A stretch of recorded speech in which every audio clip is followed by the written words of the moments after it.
क्या हाल है मेरी जान? साक्षी तुम, सॉरी मुझे लगा तुम्हारी बहन इशिका है। I am really sorry. जीजू ऐसे कैसे गलत फहमी हो सकती है? मैंने दीदी के कपड़े ही तो पहने हैं, इसका मतलब ये थोड़ी है कि मैं दीदी हूँ। हाँ वही तो बोला ना, तुमने सेम ड्रेस पहनी है तो इसलिए मुझे गलतफहमी हो गई थी। सॉरी। चलिए कोई बात नहीं, आप ये बताइए कि आप तो कल आने वाले थे ना दीदी को लेने, फिर आज अचानक कैसे? अरे वो हुआ यूँ कि ऑफिस से मैं जल्दी फ्री हो गया तो सोचा कि आज का टाइम अपनी साली साहिबा के साथ ही स्पेंड करूँ। अरे तुषार तुम इतनी जल्दी? वैसे क्या बात हो रही थी जीजा साली में? बुराई चल रही होगी मेरी? हाँ अरे नहीं नहीं शिका, ऐसी कोई बात नहीं है। वो तो मैं साक्षी से यही कह रहा था कि हर घर में ना ऐसी साली होनी चाहिए। वो क्या है ना, मन लगा रहा था सबका। अच्छा ठीक है बाबा। अच्छा तुषार, अब जब तुम आई गए हो तो तुम दोनों गप्पे मारो, मैं मार्केट से कुछ शॉपिंग करके आती हूँ। और साक्षी तुम ना अपने जीजा का अच्छे से ध्यान रखना। हाँ हाँ दीदी, आप बिल्कुल चिंता मत करो, मैं जीजा जी का अच्छे से ख्याल रखूंगी। ठीक है, तुम आराम से जाओ मार्केट। आज की खातिरदारी ना मैं अपनी साली से ही करवाऊंगा।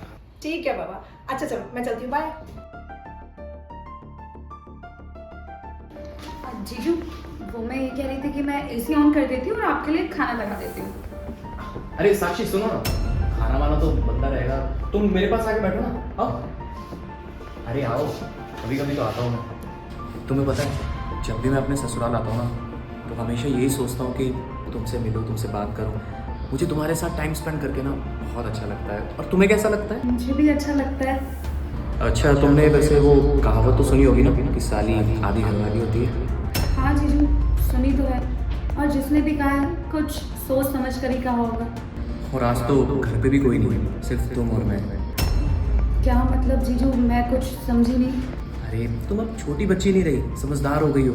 घर पे सिर्फ मैं हूँ और तुम हो, अब तो इशिका भी नहीं है। ठीक है जीजू, आज आप जो भी कहोगे ना मैं सब करने को तैयार हूँ। क्या सच में? पर उससे पहले मुझे आपसे एक बात पूछनी है। हाँ जल्दी पूछो। जीजू आपकी 3 बहनें हैं ना, हाँ और उनमें से 2 की शादी हो गई है। हाँ, तुम्हें पता तो है सब कुछ, तुम ये सब क्यों पूछ रही हो?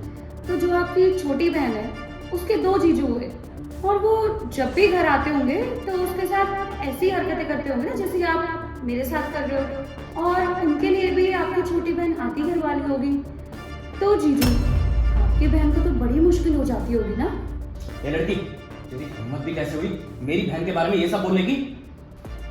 क्यों तुषार, तुम किसी की बहन को रॉन्ग जज कर सकते हो? कोई तुम्हारी बहन के बारे में कुछ बोल भी नहीं सकता। हाँ साक्षी बोल, अब चुप क्यों खड़ी है? अगर तू आज चुप रही ना तो जिंदगी में कभी अपनी आवाज नहीं उठा पाएगी। इशिका तुम यहाँ, तुम बड़ी जल्दी आ गई। जीजू आप तो खुशी खुशी आ जाते हो यहाँ पे, पर पता है आपके आते ही ना मुझे अगले सेकंड से डर खाना चालू हो जाता है कि अब मेरे साथ क्या होगा। और शायद आप ना मुझे छोटी बच्ची समझते हो, पागल समझते हो। मुझे अच्छे से पता है कि गुड टच क्या होता है और बैड टच क्या होता है, और आप मेरे साथ कैसी कैसी हरकतें करते हो। आपने सोचा भी है मुझे कितनी परेशानी होती होगी। और आपकी छोटी बहन है ना, तो आप एक बार ये तो सोचते कि अगर उसके साथ कोई ऐसा करेगा तो उसको कैसा लगेगा।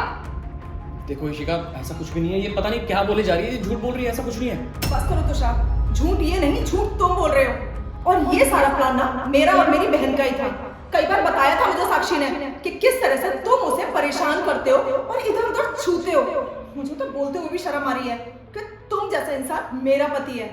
कई बार बताया मुझे साक्षी ने कि किस तरह से तुम उसे छूते हो और कितना अनकंफर्टेबल हो जाती है वो। और शर्म आनी चाहिए तुम्हें और उस इंसान को भी जिसने ये कहावत बनाई है कि साली आधी घरवाली होती है। क्यों तुम मर्द सालियों को आधी घरवाली मानते हो? क्यों उनको बहन की नजर से नहीं देख सकते? हाँ क्योंकि तुम्हारी दिमाग में ही गंदगी भरी हुई होती है। कई लोग तो ऐसे भी होते हैं जो अपनी सालियों को अपनी बहन की तरह ट्रीट करते हैं। सीखो कुछ उनसे। तुम क्यों नहीं बन सकते उनकी तरह? तुमने क्यों अपनी साली को अपनी आधी घरवाली मान लिया? और तुम ये कैसे भूल गए तुषार कि तुम्हारी खुद 3 बहनें हैं, और तुम्हारी बहनों के साथ ये हरकत हो जो तुम मेरी बहन के साथ कर रहे हो। कैसा लगेगा तुम्हें? माफ कर पाओगे खुद को?